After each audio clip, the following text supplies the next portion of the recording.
Hey, welcome to the read of the Love Exquisite Magazine for September 2022. My name is Lynette, and I am reading in the For the Love of Relationships section of the Love Exquisite Magazine, and the article is titled, I'm sorry about my voice, I was at a concert and I was hyping, yelling, and screaming at a hip hop concert. So I'm a little hoarse and tired, but forgive me, the show must go on, right? So here we go. For the love of relationships, I'm reading the article titled Don't Compare or Compete. Is another good one. When you are looking to start a new relationship or already in a relationship, it is important that you focus on building each other up. What I mean by building each other up is saying encouraging words to each other, to inspire each other to achieve goals successfully, personally and professionally, individually as well as collectively. Do not destroy your mate's self esteem or self worth by saying negative things to your mate, comparing your mate to other people, or competing with your mate. The world can already be a cruel place because of some of the cruel people in the world. So you should be a safety net and a comfort zone that your mate can go to when he or she needs to escape from the cruelties in the world. Your mate needs your love and support, not your ridicule or judgment. If you are in a relationship with someone, keep in mind that you chose to be in that relationship. So do not treat your mate like you don't value their presence in your life. I'm going to say that again because that was a whole word.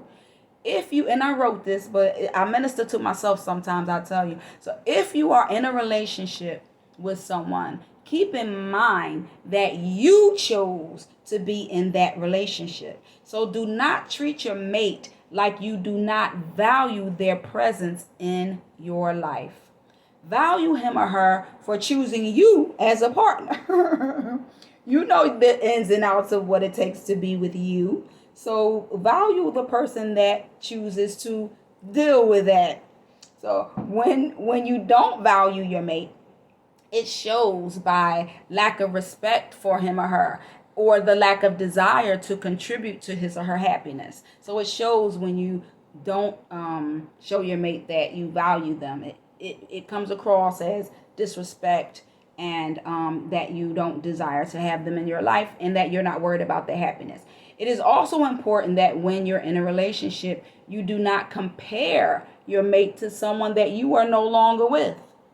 You know, a lot of times people might say, oh, my ex did this, or my ex, or somebody did this, the person I used to be with used to do this, blah, blah, blah. Well, if your ex was so awesome, perhaps you would still be with that person, or you would have done whatever it took that was required of you to have them stay. Sorry, I have to drink this water. It's a big giant Chinese cup.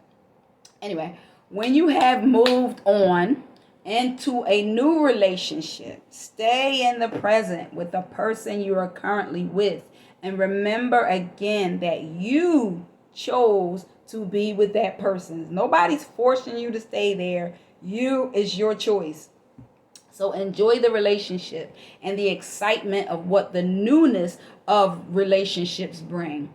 Discard any baggage from your past so that you can move forward with an open mind and an open heart. Stop letting people in your past have access to you when you are no longer their responsibility. They are no longer, I should say, they are no longer your responsibility.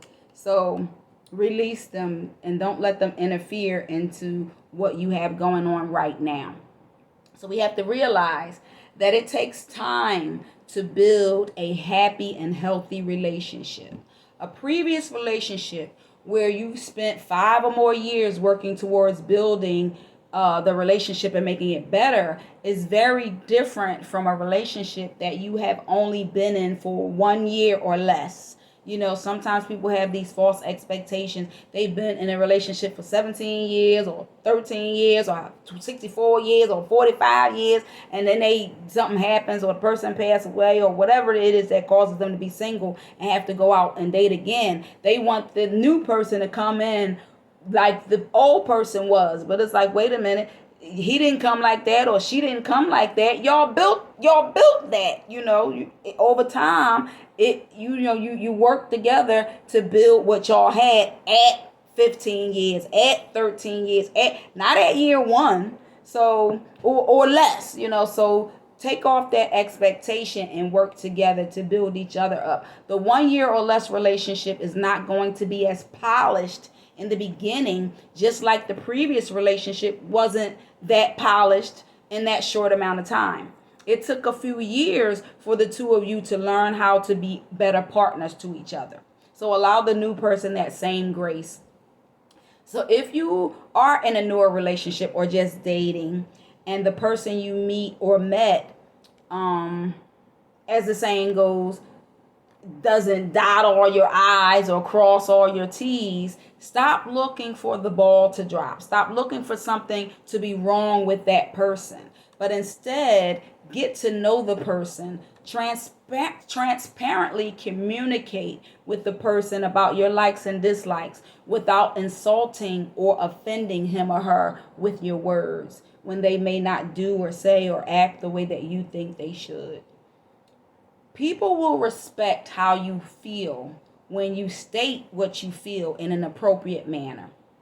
People are less defensive when you communicate with him or her in a respectful, non-offensive, non-insulting, and non-combative and non-accusatory manner. You either want to help make the relationship work or just leave. If you're there to bash your mate or compete with your mate or compare your mate, and you're not happy and satisfied, just leave the relationship. Your mate needs your love, respect, and support, not your ridicule. Not your ridicule. When you defame someone's character, especially someone that you're with, someone that you're in a relationship with, that tells people a lot about your own character. For example, if you're with somebody and you always talk about, oh, she's stupid or he's stupid, but you're with that person, it kind of questions your intelligence as well. It seems like the both of you may have some challenges with intelligence. So don't tear your mate down with your negative words. Build your mate up so that he or she will not thirst to hear positive words from someone else. Encourage, motivate, and inspire your mate to contribute to what helps keep the relationship together, what keeps it going. Don't contribute to what helps to destroy the relationship, unless that's what you want, unless you want the relationship to end. But if you want the relationship to work, help your mate and work with your mate to do what is necessary to keep the relationship together, if that is what the both of you want. Help each other achieve personal and professional success. And when you reach a certain level of success, don't compete with your mate. Don't look down on your mate if he or she is not at your level of success. Approach it like this. When I win, you win, which means we win. When you win, I win, which means we win. I'm not better than you, and you are not better than me. Don't look at your mate as your competition, trying to compete to see who can do this better or who can be more successful or who makes more money. Instead, compliment each other, applaud each other, support each other, work together, and grow together. Remember, you are in this together. So if you want your relationship to work, you have to show your mate that you love, support, respect, want him or her in your life, you appreciate them, and you value your relationship. Don't compare and don't compete. Those are the two sure ways of being discontent with who you chose to be in a relationship with. That is the article in the For the Love of Relationships section of the September 2022 issue of the Love Exquisite Magazine. And the article is titled, Don't Compare or Compete. Thank you for listening.